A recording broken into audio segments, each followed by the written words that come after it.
semuanya, di sini saya Madira Puspita, NIM 1013 dari kelas akuntansi A akan melakukan uji Pairet sampel tetes. Uji Pairet sampel tetes adalah pengujian yang digunakan untuk membandingkan selisih dua mean dari dua sampel yang berpasangan dengan asumsi data berdistribusi normal.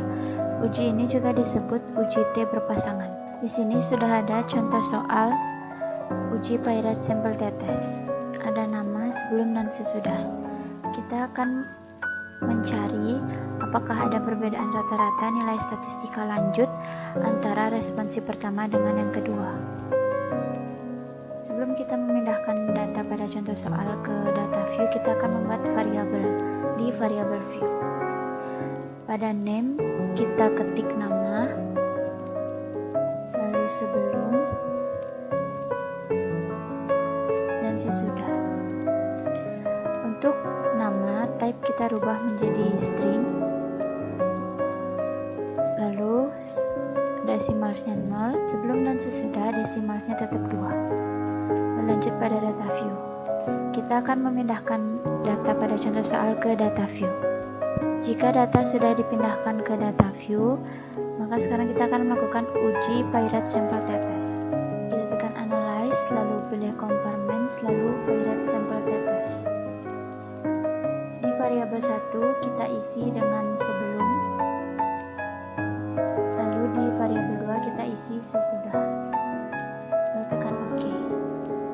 Di sini sudah muncul output dari uji Pairet sampel tetes. Di sini ada Pairet sampel statistik, yaitu tabel yang menunjukkan nilai deskriptif masing-masing variabel pada sampel berpasangan.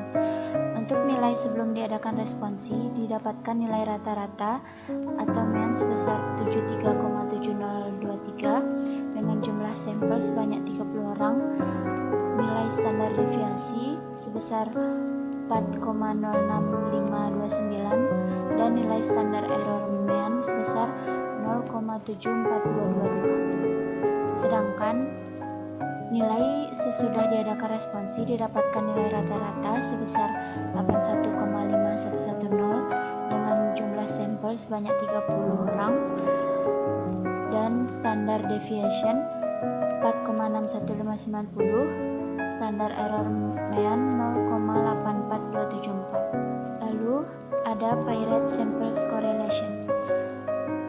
Pairet sample correlation adalah tabel yang menunjukkan nilai korelasi yang menunjukkan hubungan kedua variabel pada sampel berpasangan. Berdasarkan output di sini, diketahui nilai koefisien korelasi atau correlation sebesar 0,736 dengan nilai signifikansi sebesar 0,000. Karena nilai signifikansi 0,000 lebih kecil dari probabilitas yaitu 0,025, maka dapat dikatakan bahwa ada hubungan antara variabel sebelum dan sesudah diadakan responsi. Terakhir ada Pairet sampel test. Pairet sampel test adalah tabel utama dari output yang menunjukkan hasil uji yang dilakukan. Hal ini dapat diketahui dari nilai signifikansi atau two-tailed pada tabel. Berdasarkan output didapatkan mean Pairet difference sebesar min 7,80867. Nilai ini menunjukkan selisih antara rata-rata sebelum diadakan responsi dengan rata-rata sesudah diadakan responsi. Selisih perbedaan rata-rata tersebut antara min 9,00297 sampai min 6,61437. Selisih nilai tetes yang didapat antara sebelum diadakan responsi dengan sesudah diadakan responsi sebesar min 13,372. Didapatkan DF sebesar 29 dan nilai signifikansi two-tailed 0,000.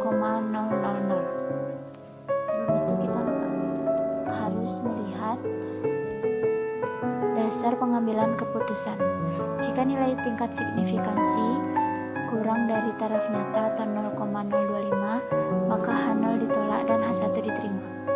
Jika nilai tingkat signifikansi lebih besar dari taraf nyata atau 0,025, maka H0 diterima dan H1 ditolak.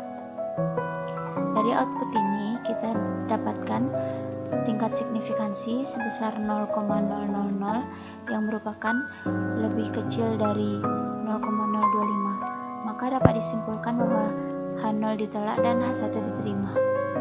Itu berarti ada perbedaan rata-rata nilai statistika lanjut antara responsi pertama dengan yang kedua. Sekian penjelasan saya mengenai Pyrite Sample T-Test. Jika ada kesalahan kata mohon dimaafkan. Sekian dan terima kasih.